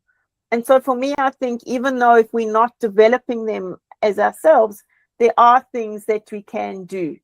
And so for me, it's looking at the technological crossroads. So we've got this digital lock type scenario where we've got historical bias, where we've got the deployment of neutral AI or automated exclusion. And then we've got the engine of redress. And are we actually looking at that? So are we looking at historical reality? Are we actually teaching our children, if we just look at the curriculum, about our history? For me, I think our history curriculum has dropped our country. And in terms of, we're not actually teaching history properly at all about our country. And so it's saying, how are we addressing that? How are we then looking at the active glass box and the guardrails around making sure that it's looking at all these different elements? And we're saying there isn't perhaps one solution, that there are lots of solutions, and maybe the adaptations should come over time. But it's saying, how are we actually being aware of even the very small groups and not just the large majorities? And then the contextual accuracy. How are we actually going to collect the knowledge? For me, most of my life, I taught design and technology. And the outcome I loved the most with when the curriculum changed was the outcome that spoke to the impact of tech. And it spoke about bias as one of the things there. And for me, for years, I was saying to teachers who came from rural areas, I said, have you actually collected the knowledge about the technology that your grandparents and great-grandparents used, which could still be benefiting us today from an African point of view? We're losing knowledge because people are dying and we're not collecting it. Just from a social point of view, if you go from small town to small town, the little museums that used to exist, which were predominantly white history, just don't exist anymore. We haven't seen a change in museums that they should be thriving hubs that show the communities and the context in every single small town across the country. For me, that's something that, as Akhona said, that's where you're getting the knowledge from. And just think how museums should be these cultural highlights in every town that talks about all the people in that town, collecting language and knowledge and all sorts of things. So context is what AI really doesn't understand. So how do we get that in our population, which is so vast, so different, so many different anomalies in it? How do we start in small ways collecting that to share? And then looking at sustainability in terms of equality. How do we actually look at these things? So they're not easy. They're really complex. But I think when we are using the tools, we need to be aware that there are these things that are here just from the outputs we get. And if we're teaching people to say to them, how are you aware of the bias? Is there a bias? And how could that impact you going forward? So we then spoke about was, what does this debiasing actually look like? And the three of us then made or asked AI to make us infographics about those. So Akhona, the first one is yours. Do you want to talk about the infographic that happened with your picture? Right. Sorry. So for my picture, okay, you've put it up. Thank you. So I think this was obviously because I was working with Copilot, so this was done through Copilot. So deep biasing in South African context. Firstly, it speaks about education and curriculum reflecting all histories, which is a point that you have just made, Karen, yourself now, in that the histories and is not being taught, or at least like there's a selective. It's quite interesting on this point, this thing. So I visited this other museum. It's called the Dompas Museum. It's in Langa. The Dompas Museum is when people came from the Bantu stands. They will be administered in terms of how they can access spaces around Cape Town. Now, the Dompas Museum has since then been turned into a museum. It used to be the police station. But if you look at when you go there, if you look at how they narrate the story of activism, the 1956, it's quite problematic in a way because they keep on referencing things that hide the history itself. For instance, they would say the day of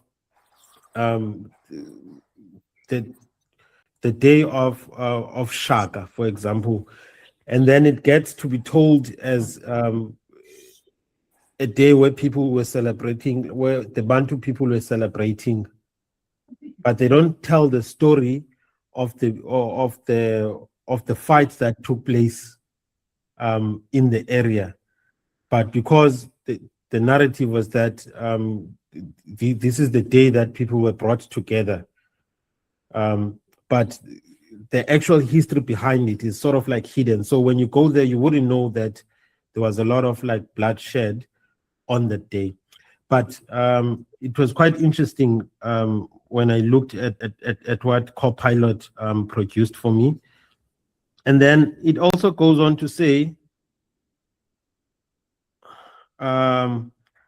it does mention hiring practices, which is the stuff that was referred to in terms of like employment equity and diversity. So the huge thing that says break the chains of bias, black person, unshackling themselves. And then a major thing, media representation and authenticity in the diverse voices. But for me, this is a very, I was reflecting yesterday to say that it feels, for me, in the past recent years, it feels like the common vision and the common identity and common purpose that South Africa used to have has sort of like faded away. We have many different visions that are happening. If you look at like news narratives as a world, you focus on a specific station and then you go on Twitter. There's sort of like this juncture where there's no real common vision in the driving force. You do get glimpse of it, like for instance when the Springboks win, then you see you feel like this is the South Africa that that we dreamt about, and this is a South Africa that we had been told about growing up. But in most times, it just feels like there's those disjointed, different visions, perspectives, and there's a huge contestation in that area as it is. So it does say here that authenticity and diverse voices are not really represented in the, need to be represented in the media space. Economic empowerment, support for marginalized communities, that's what it came up with. Anti-racism policies, land and restitution reform. This is the big area that Copilot suggests that if you want to de-bias South Africa in the context, it's an area that is of concern. Police and justice reform. I'll say maybe this came up now because the police are more in the news as it is now, with the Madlanga Commission and all the security things that are happening. I'll say this is just but the area that perhaps Copilot thought it should mention. But by and large, absent of these new things that have been happening in the background, I just believe police have been even-handed in terms of have been even-handed in terms of executing their duties, as it were. If you are found with something, then you get written, except for for people who want to take bribes and those type of things. But this is what Copilot says, and it has a structural change for justice, for a just society. Interesting visual. It uses the land there to sort of hold everything. Yeah, so that's what Copilot thought de-biasing is for South Africa. Thanks, Akhona. That's really cool. Johannes, do you want to talk to yours? Johannes, are you there? Oh dear, he's run away. Let me quickly I'll go and do mine. So it gave a really detailed explanation of what does it look like. It spoke about, first of all, checking for the defaults and then looking at what does it look like and sort of an African example. What I'll do is I'll email you these pictures afterwards that you can have a look at and see what they say. The second one talks about the value of diverse perspectives. And then the third one says looking at the systems and not just the person. And then looking at the cultural aspect. So calling out the different cultures and recognizing those. And then sharing opportunities. So how are we sharing these opportunities fairly? And then the last one was rooting it in our own values. Are we actually looking at the values within the space and seeing how that then actually builds into debiasing the South African context? Johannes, do you want to do yours? Yes, now I can do mine. Sorry, I was muted because the dogs were barking, and then I made the screen big so that I could see Akhona's picture, and that meant that the unmute button disappeared. So it was one of those highly frustrating moments that one gets. Mine is quite interesting because it's very much a systems sort of solution, very much more based in systems theory, where it starts by saying we need to do first law and policy. And this talks much to what I said in my city analogy, that if we simply apply our existing laws to AI, then we don't have to have a separate policy for AI. We just apply what is there, which says, you know, we have to be fair in everything else, so we must be fair with, so that's the law one. Then at a behavioral level, it's about evidence-based nudging to get better habits, and we'll get better informed choices. What's also interesting for me is it just goes debiasing in South Africa. It did not, and this is Manus who did this, it does not even specifically say artificial intelligence. It just goes on. And then when it comes to digital, it talks about fairness in credit scoring, and it also emphasizes local data. And then what I like here is that it brings, and that resonates with both of yours, that it looks at the cultural level, that we really need to work together. And then it says that will be just, effective, inclusive, and human. That's quite fun, where it summarizes these words, systematic law, etc., etc. It summarizes them then just as just, effective, inclusive, and human. And that's mine. And then I popped the same question in. So we didn't actually ask for AI when we looked at this. The question was straight, what does debiasing look like? All right.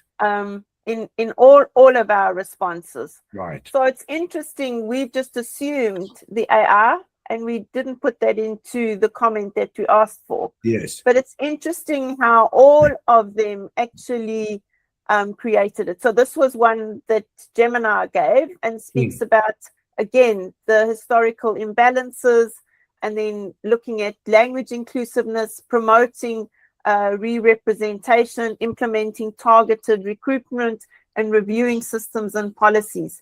And so for me, the interesting thing is how similar all four are. And if we think about just society as a whole, we've got to get that right if we want a digital tool to actually get it right. And so it's saying, how do we move on from that point of view if we want the AI to truly be fair? So looking at a shift in the architectural pedagogy, so looking at the data source. Is it imported and from the Western thing as affluent and homogeneous, and looking at urban demographics, whereas from a sovereign AI point of view, perhaps looking at we need to include rural, indigenous, and multilingual inputs. If we're looking at fairness, then we're looking at formal equality and maybe color blindness, which we've already spoken about, the negativeness around that. And then talking about substantive equality, so actively redressing it. And then the ultimate goal is looking at constitutional accuracy. So how are we looking at importing systems without architectural adaptations, so that sovereign AI really requires us to look at contextual perspectives. So now as we come to the end, I'd love you to think about what's your personal view. What does debiasing actually look like with all the things we've said? Do you think we could all be involved in redesigning for equity? Do you think that we each have a part to play? And what takeaway would you consider after the discussions tonight?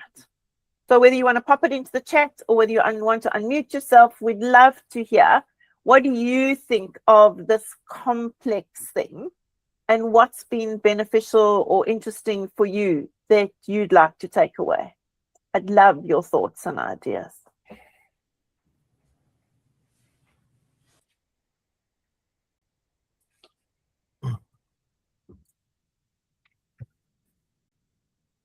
So Johannes and Akhona are listening. Are some of you still around? Yes, we are. I think for me personally, it's the bias in our space. We've been going really hard with AI in terms of developing and creating our content, like our visual marketing. So to find that we're using a tool that's so biased, it means we're gonna create stories that are so out of context, and we're gonna believe that they're telling the South African story. So to have that insight has been really helpful on my end, and I think my team is really gonna enjoy it and is gonna really love what your organization is coming and bringing to the space. Because really, I mean, when you put those, our understanding has always been, if you give it the right instructions, it's gonna give you the right answer.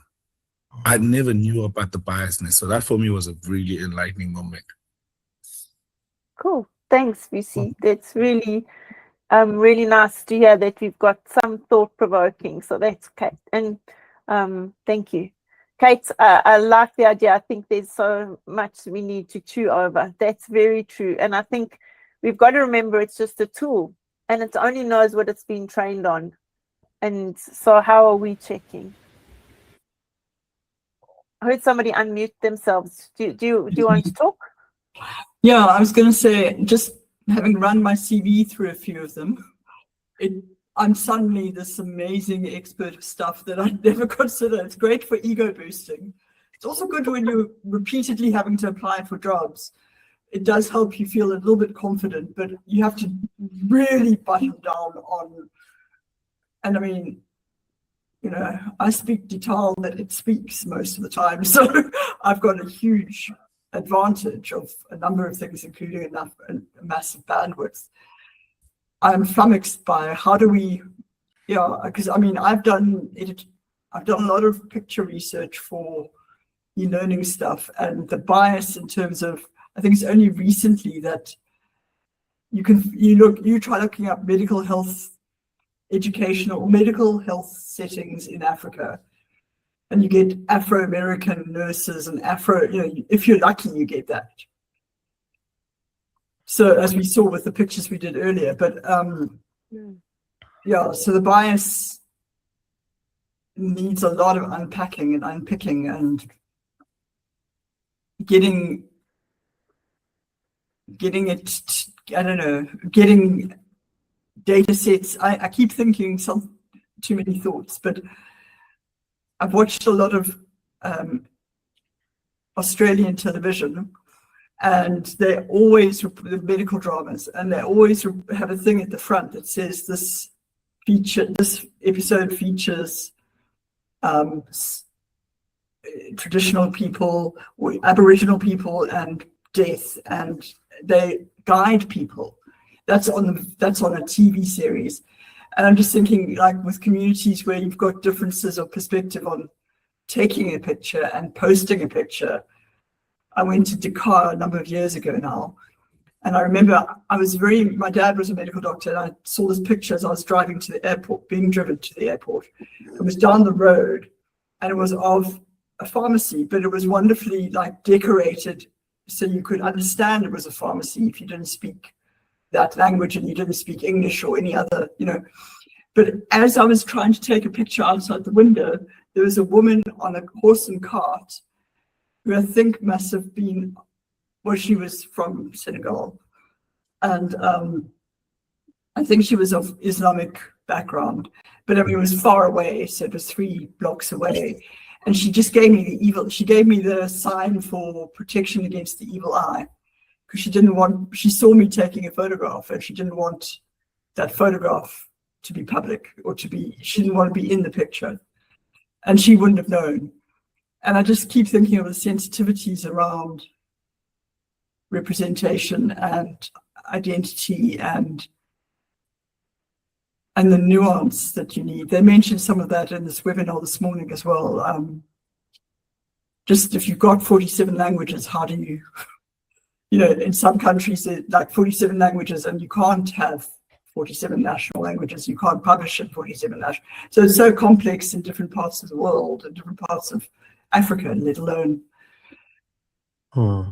There's so many things to unpack ethically, and just sort of, do people want to even be in it? We've all been sucked into it because a lot of us are in environments where that's almost de facto, but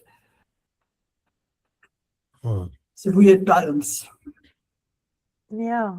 Or lack of balance, but a weird kind of complex dance. Yeah, thank you. That's very true. I mean, and just from a poppy point of view, we should not be taking any photos in public without people's permission. So like if somebody's taking a photo in a restaurant, you can actually go up to them and say to them, delete that photo if you happen to be in the background of that photo. Yeah. So I mean, it can become really complex just in terms of that, because where does that photo go?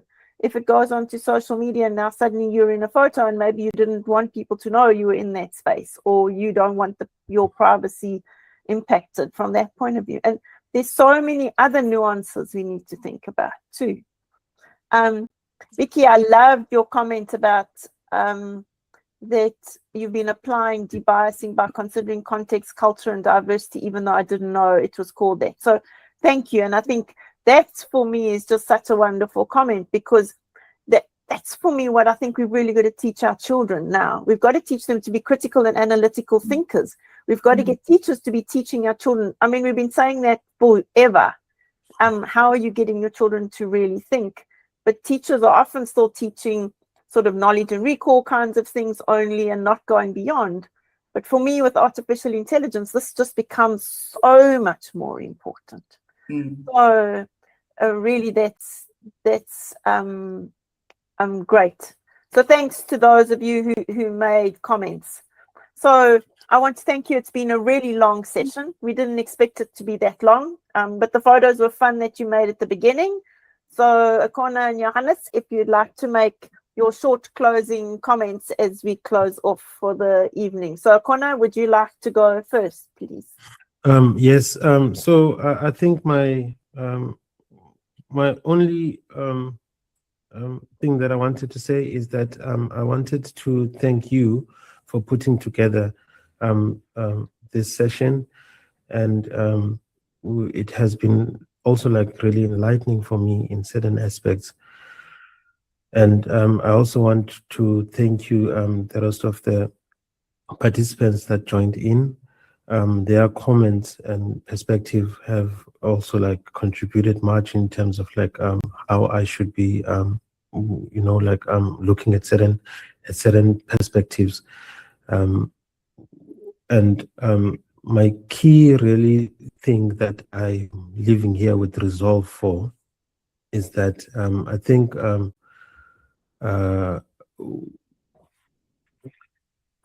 deliberation, is quite important, and further consultations and active participation in these things are quite important. And going forward, I think there should be more of these spaces created, because there's value and benefit in them, as you've heard from the responses that we've just gotten now for the participants. And I think there's more, insights that could be developed or obtained from expanding these type of spaces to the different communities that exist. Thank you so much, and thank you to Prof, and thank you to everyone that contributed. I'm very grateful for having been part of this session. Thank you. That's all. Johannes, over to you. Yeah, so for me, just to say thank you very much. It's been a really exciting day for me. I've been up since 9:15 when I started with my first workshop, and then I had another workshop, and I had this one. So that's been quite a hectic day, but it was very good. Thank you very much, everybody, for coming, and thanks for your input. Yeah, so I just want to end up by saying thank you very much. So this little webinar was part of the Western Cape group from the AI Association. I'm the Western Cape ambassador. The next session we're going to be having is at UCT. It's going to be on the 20th of August. It's a live session on a Saturday morning. I'll send you the invites when we get those made. And we've got 2 of the education lecturers who are going to be chatting, and myself, and we're going to be talking about teaching and learning in terms of it, looking at critical thinking and a range of other topics. So if you'd like to be involved in that, and then probably in September or October, we'll do another webinar. So if anybody wants to be involved in the webinar, let us know. So we'll do a mixture of in-person and virtual ones for those of you that are far away. But I just want to say thank you to all of you for your involvement, for staying up so late on a Thursday evening. To Akhona and Johannes, thank you for your time and your input, and for all of you just for being here. So thank you very much to everyone. Really appreciate it, and have a good evening. We're going to close the session. Thanks, everyone. Have a good night.